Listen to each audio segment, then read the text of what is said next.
suốt ngày mình không ở nhà toàn đóng cửa. Đóng cửa. Đóng cửa sáng.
Dậy không tranh thủ, không thủ lo bàn ghế thăm mô với đâu khác một thăm mô nước rớt ở đây.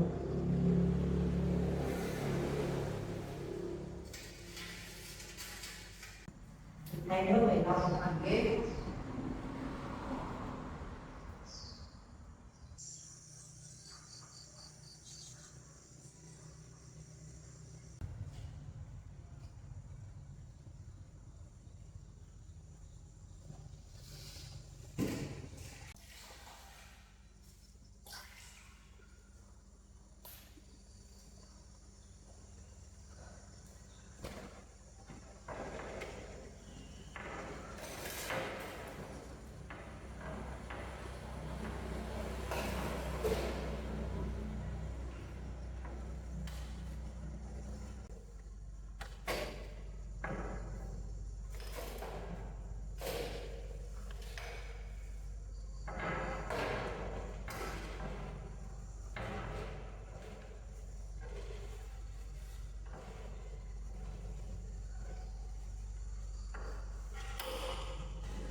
dần tạnh hơn rồi tí mình sương mù thôi.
Con ruộng đấy, ruộng thì nó đến rồi, nó bắt rồi thì xong.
Mọi người đâu cũng hết rồi, cả mình hết thôi, đưa đi xem ngô về tí cũng quay lại xem nữa.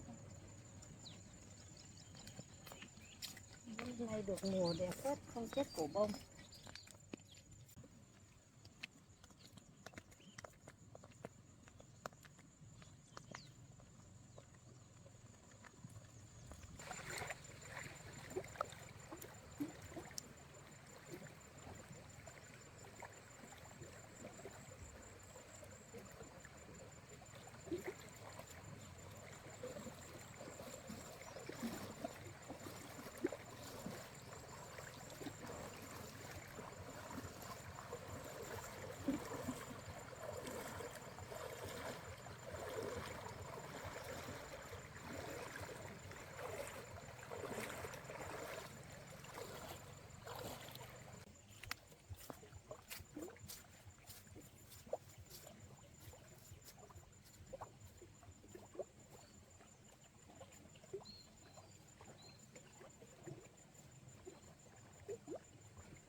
Ngô họ cao thật đấy. Cây của mình cũng tương đối cao rồi. Cỏ chưa chết hẳn đâu. Khi người phun họ không chỉ gì đã chết hẳn đâu. này phun là một phần chết, một phần không chết. Từ đây cái này nó rộng rất là cái ngô này không chịu được nữa. Nhìn nó nổ ngay phát ngay đi.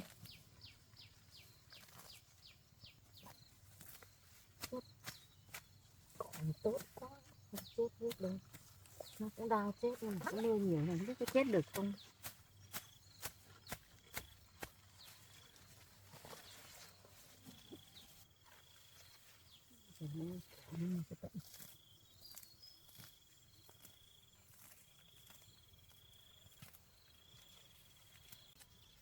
Thuê người phun rồi thì lâu lâu ra ngó một lần thôi chứ chả có thời gian mà đi về làm cỏ cho nó nữa.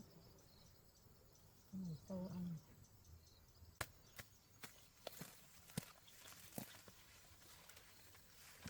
Cái này thì cũng có một con sâu ở đây nữa mà.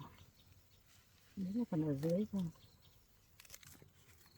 Đấy một con sâu mình càng bóc xuống nó càng ấy. Đấy, này cho mày chết luôn. Cái đám cỏ đây này có ác không chứ. Đây này chết thôi. Này phun kiểu gì đây chứ. Này mấy hôm xem nếu mà nó không chết là phải phun lại thôi.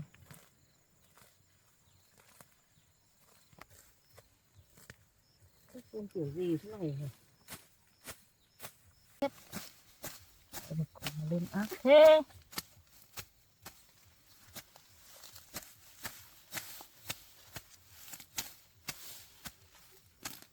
Này hồ làm sao mà lên được nữa. Phun kiểu gì mà không chết hết này. Chỗ mỏng cỏ thì chết, chỗ dày cỏ đấy chết. Cái này nó cũng thấy vàng vàng một tí nõn thế này, không biết nó có chết được gần không. Không thấy cỏ chết luôn. Ra đến đây trời lại lách tách lại muốn mưa rồi. Lúc thì nắng lúc thì mưa. Đúng là ý trời. Không biết làm thế nào để vừa ý. Chẳng nhẽ mình lại suốt ngày ở nhà nó mưa không đi làm.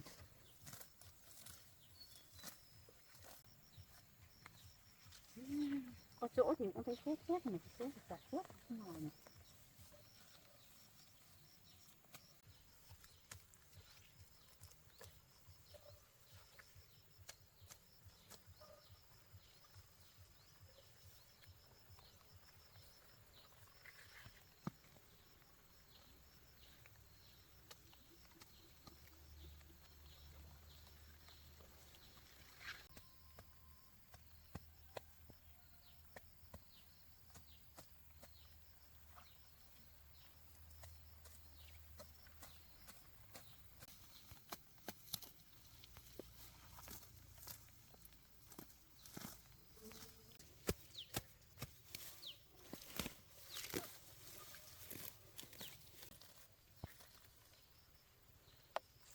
Ở chỗ này hôm nọ mình dẫy được.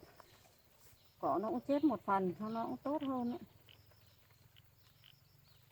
Mà sao mà có thời gian dẫy được, thuê thì mất nhiều tiền lắm. Trời lại mưa nặng hạt rồi. Mình đường về thôi, tí hôm nữa ướt hết nhưng mà phải xuống ruộng dưới đi xem ruộng dưới cho đã. Không làm cỏ nữa đi xem thế nào lại làm. Ruộng đây cỏ mới ác này. Phun thấy cũng đang héo rồi. Chắc nó cũng sẽ chết dần thôi. Cái chỗ này là nó sẽ chết được. Mình cần nước sớm này chứ không thế. Ôi giời ơi, mưa to rồi. Chạy mưa thôi nhưng mà thôi. Làm nốt khóm này đã. Không chịu được nữa. Nhìn thấy cái đám cỏ như thế này. Mai tại mưa nắng mà hôm nay lên làm.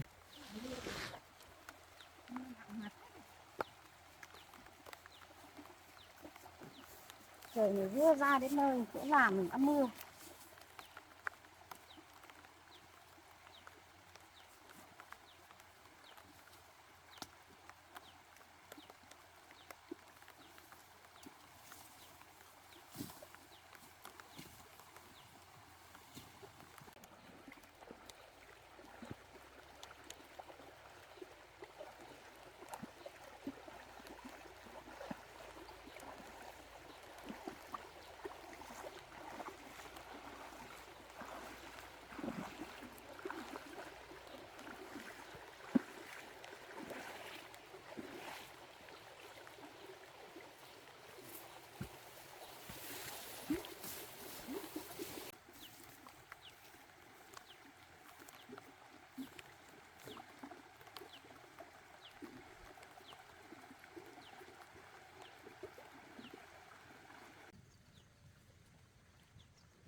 kia mà Ngô dọn đi đường này có cũng rộng nó ra tận chân không có nước gì nữa.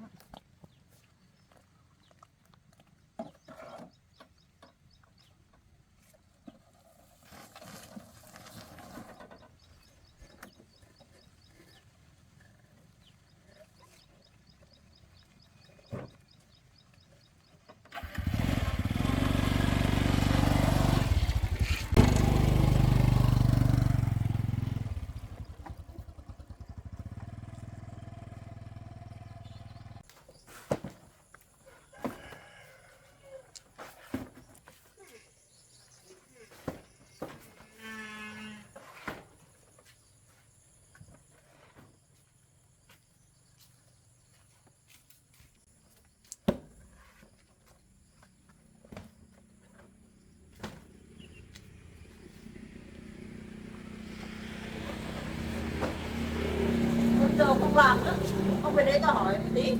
Có việc gì bà? Có thì tôi mới hỏi chứ.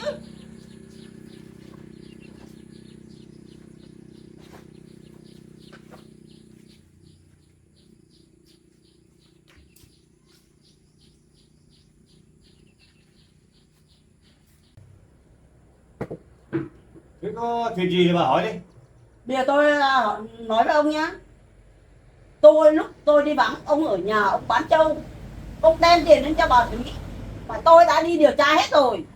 Bà Thúy, tôi lên bà Thúy đã nhận rồi. Bây giờ ông có nhận không? Thế là bà giỏi nhỉ? Bà đã có gan lên điều tra tại bà Thúy à? Thế là tôi bán trâu thì là tôi đưa tiền đi cho bà Thúy trả nợ cho con tôi không được à? Sao lòng có bà cái tự hẹp hòi thế này? Bây giờ tôi nói với ông nhá. Trâu là trâu của chung, của tôi với ông. Sao ông lại bán trâu của tôi đem cho vợ cũ của ông là thế nào? Tôi lấy số tiền này là tôi gửi cho bà Thúy để bà Thúy trả nợ cho con tôi. Đấy, vì tôi với bà Thúy là coi là bỏ nhau rồi, vì không ai dạy dỗ đứa con này thì mới nên nảy ra những việc như thế. Bây giờ tôi cũng phải có lỗi với con, bà hiểu không? Bây giờ tôi nói với bà, bây giờ là tôi lấy tiền đấy để đi trả cho con cái của tôi, thế tôi cũng sai à? Ví dụ như cả hai đứa con của mình mai kia nó bị tội lỗi thế nào, lầm lỡ thế nào thì mình cũng phải trách nhiệm đi trả cho họ chứ làm thế nào. Thế bây giờ tôi nói với ông nhá. Cái tiền này là tiền của chung, của tôi với ông. Sao bây giờ ông lại lấy lên cho bà Thúy nuôi con của bà Thúy là thế nào? Tôi không quan tâm cái đứa con riêng của ông với bà Thúy nhá. Tôi không ngờ đâu là bà là nghĩ như thế. Con riêng của tôi là sao? Con chung là sao? Tôi nghĩ là ba đứa con của mình con nào như con nào. Thế hôm qua bà đi hỏi bà Thúy nói thế nào? Tôi đã lên hỏi bà Thúy rồi. Con trâu ở đấy phải đưa cho tôi 30 triệu. Thế tôi nói với bà ấy, con trâu ấy tôi có bán được 24 triệu thôi. Sao là bà bắt bà Thúy lại trả bà là 30 triệu? Tôi nói với ông bây giờ, trâu là trâu của tôi, củ là củ của tôi. Tôi định giá 30 triệu, bà Thúy phải trả tôi 30 triệu. 50 triệu thì bà Thúy phải trả tôi 50 triệu. Tôi nói với ông thật đấy. Thế tôi hỏi bà, con trâu tôi bán được 24 triệu thôi. Thế là coi bà lấy tiền đâu mà bù vào để cho bà là coi 30 triệu. Bù không bù thì cái đấy là cái gì đấy là của ông. Ông lấy đi ông là bán thì tôi không biết thì ông phải trả tôi chứ. Bà ấy phải trả tôi chứ. Hôm qua tôi đã lên với bà Thúy rồi. Ngày mốt ngày hai phải đem tiền 30 triệu xuống trả cho tôi. Thì nếu mà không thì không xong với tôi nói thật đấy. Cái sồn sồn thế này tôi mang quần áo tôi lên bà Thúy tôi ở đấy. Cả trâu bò tôi cũng mang lên đấy, tôi để cho bà mà con nào bà cứ đi bìm bịt về là bà là âm à? Ông giỏi ông đi đi. Đi lên đi. Tôi thách ông đấy. Bà phải dám thách tôi à? Tôi đi thôi đi. Đừng có mà đi. Ngồi xuống ngay. Ngồi xuống. Bà còn dám thách tôi à? Còn muốn đánh trả tôi cơ?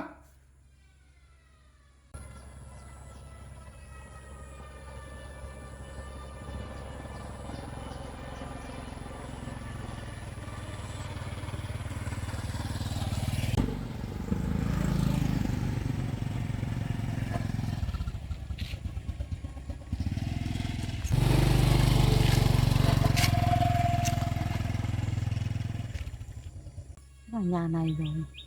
Vừa hỏi cái bác kia bảo là cái nhà thứ ba, cái nhà đất. Nhà thứ đấy hai ông bà đang ngồi đấy. Giờ mình vào thì mình cũng mang tiền ra giả rồi, nhưng mà không biết là bà sinh sự như thế nào nữa. Mình cứ vào xem đang ầm ầm kia hay chắc là hai ông bà vẫn đang cãi nhau đấy. Không thấy mình mang tiền xuống giả vẫn đang cãi nhau đấy.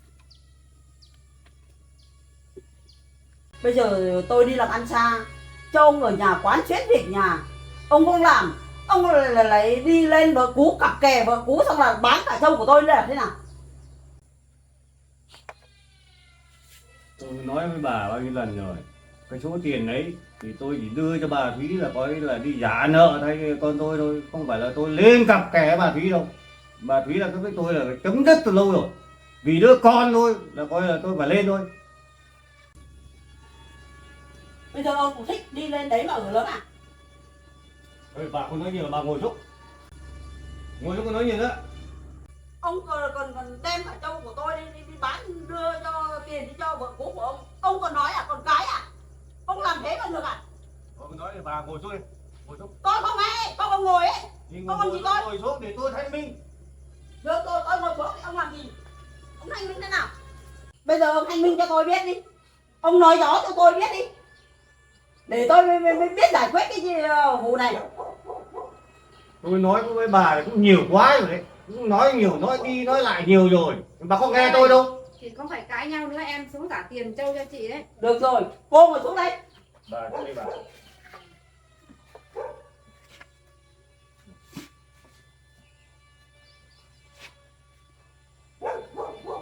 Chị ạ, không phải cãi nhau nữa đâu, em cũng vừa rồi cũng lâu lắm không được đi thăm ngô, em đi thăm ngô rồi em xuống hơi muộn một tí. Hôm nay em sẽ cầm số tiền chị định con trâu ấy là 30 triệu đấy, em cầm xuống giả chị. Thì em cũng không biết là chồng của chị là bán trâu xong là đem tiền lên cho tôi giả cho con đâu, cho nên là tôi mới cầm. Thì tôi biết thì tôi cũng không cầm đâu, ông bảo là con chung, ông cũng con gái là đi nợ số tiền là nhiều quá, cho nên là ông bảo hộ được ít nào hay ít đấy, chứ không phải là ông lại quay lại với tôi thì tôi không mơn chồng của chị đâu. Thì ông ấy lên ông bảo là tiền này là tiền ông ở nhà ông cũng nuôi nhiều lợn nhiều gà, ông bán ông tích lũy là thì tôi mới cầm để trả nợ cho con, chứ còn nếu mà bảo là bán trâu tài sản chung của gia đình thì tôi cũng không dám nhận đâu. Nhưng mà hôm nay em sẽ cầm để trả đủ cho chị tiền con trâu chỉ định 30 triệu đấy. Em mong cho vợ chồng chị đừng có cãi nhau nữa. Thế bà lên tận bà Thúy thôi mà bà đòi bà Thúy là hẳn là 30 triệu cả. Bây giờ á, tôi mà lên đòi bà Thúy 30 triệu còn ít nhá, 50 triệu bà Thúy phải trả tôi. Sao bà lại vô lý thế? Bà lên đấy đòi hắn bà Thúy 30 triệu. Bà có biết là bà Thúy là có nợ chồng chất không? Lo cho con như thế nào? Bà có lòng nào, nỡ lòng nào là bà ấy đòi bà Thúy hẳn 30 triệu. Trong đó con trâu của mình bán có được 24 triệu. Tôi đã nói một là một, hai là hai. Bây giờ tôi thích lấy bao nhiêu thì bà Thúy bà phải trả tôi. Cũng không nói phải thế đâu chị ạ. Nó cũng là vừa phải thôi. Bây giờ em cũng lấy tiền, số tiền là chị bảo là con trâu định 30 triệu đấy, em cũng lấy đủ 30 triệu về trả chị rồi. Thôi chị đến đi. Tôi không phải là tôi lấy tiền của vợ chồng chị làm cái gì. Chồng chị cũng bảo là lo cho cái đứa con chung, ông cũng có một chút trách nhiệm, thế là nói đi nói về thì tôi cũng mới cầm thôi. Còn bây giờ chị nói thế thì em phải trả cái tiền trâu cho chị, em không biết là chồng chị bán trâu đâu. Đấy, bây giờ tiền tôi trả chị rồi, chị đếm đi.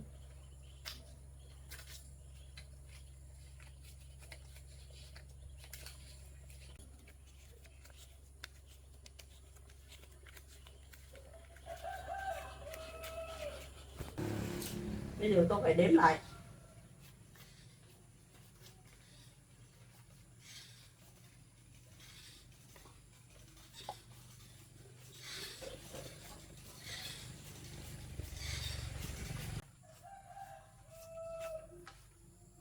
Đủ rồi.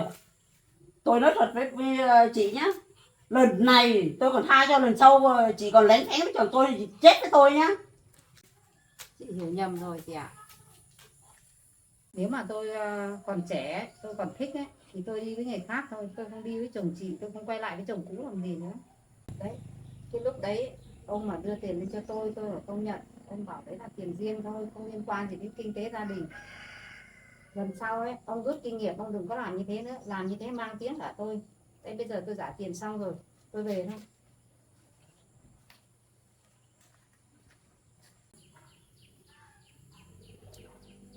Thế bà tôi lấy tiền cái đưa đi coi như là trả nợ cho con tôi sai à? Thế bà lấy tiền cho tôi. Không, cái này là tiền này là của tôi là tôi không đưa cho ông, không đưa cho ông được. Thế số tiền này là đưa tôi là coi là chia đôi. Không được. Tiền này tiền của tôi không phải là tiền của ông. Ông đưa cho ông lại đưa lên cho bà Thúy à? Ủa là của chung mà. Không được. Tôi không cho ông làm gì cho tôi được. Ông xem. Ông bảo là bà Thúy không thích ông. Tôi đã xê ghế cho ông, cho bà ấy ngồi đây rồi nhưng mà bà ấy không ngồi, cũng vẫn còn thích ngồi với ông cơ. Thế mà bảo bà Thúy ngu lắm à? Nếu mà ngồi gần bà thì bà đánh cho bà Thúy thì sao? Bà cũng phải cảnh giác chứ. Bà ngồi gần bà là hai bà là xé nhau à? Thế là bây giờ tôi mới biết được bộ mặt thật của ông. Ông bán trâu đi rồi xong là ông đưa tiền lên cho bà Thúy. Xong bây giờ ông bảo là trâu mất. Tôi không nói dối bà thì tôi lấy tiền đâu để trả nợ cho con.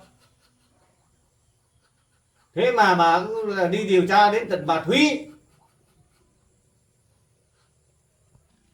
Đấy, bây giờ tôi mới rõ được bộ mặt thật của ông. Còn lâu ông mới cầm được cái số tiền của tôi nhé. Mình không ngờ đâu là bà ghê gớm thế. Đã lên đến bà Thúy điều tra mình đưa tiền cho bà Thúy. Không biết bà có biết mình là có là đưa cho bà Thúy là có là 100 triệu không? Nếu mà bà biết là có đưa 100 triệu, còn gay go nữa, còn khó nữa đấy. Nếu bà biết là mình đưa cho bà ấy 100 triệu là có nghĩa là mình sẽ chết đấy. Không biết thanh minh với bà ấy thế nào. Bà ấy ghê gớm thật.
Mình sinh ra mình vất vả như thế, không biết là kiếp trước mình đợi cái gì, kiếp này số phận một xấu đấy, vô trồng chất đủ thứ.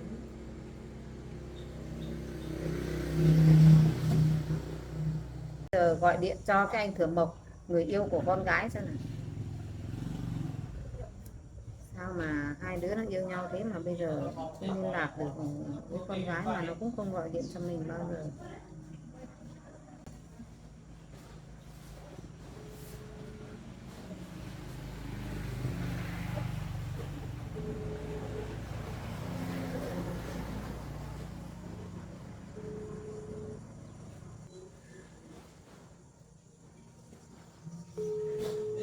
Hôm này có chuông mà cũng không nghe máy rồi.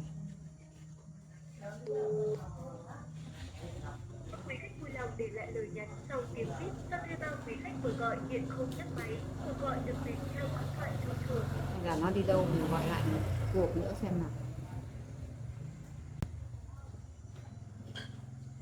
Gọi lại một cuộc, thêm một cuộc nữa xem như thế nào.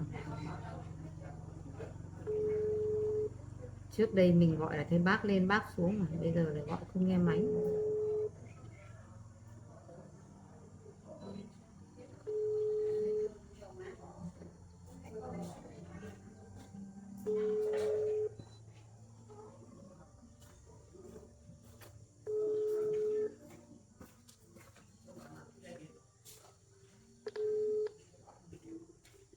Quý khách vui lòng để lại lời nhắn sau tiếng bíp do thuê bao quý khách vừa gọi hiện không nhấc máy. Cuộc gọi Không được nhấc dành máy, theo điện không thoại nghe máy thông thường. rồi. Mình cũng thể gọi lại mới được. Thế bây giờ mình thử gọi cho con trai. Con trai thì đợt trước bảo nếu mà bà ấy còn xuống gây sự với mẹ thì bảo con để con lên, mà con là thanh minh giải quyết. Nhưng mà không biết có nên gọi không, tại vì ông chồng của bà cũng lại đưa tiền lên cho mình, bà ấy mới lên làm như thế. Hay là mình cứ gọi cho con trai một cuộc xem như thế nào. Không biết dạo này con làm cái gì, con cũng bận công tác rồi là còn bán hàng nữa.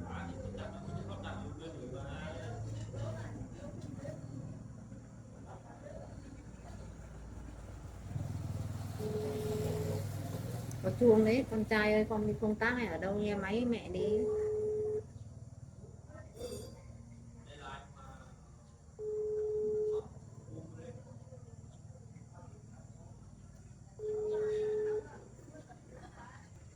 Quý khách vui lòng để lại lời nhắn sau tiếng bíp do thuê bao quý khách vừa gọi hiện không nhấc máy. Cuộc gọi được dành theo điện thoại thông thường. Máy mình cũng gọi vẫn liên lạc được nhưng mà sao không lên máy, hay là máy của con hỏng hay như thế nào mà không có chuông hay thế nào mà không thấy nhấc máy.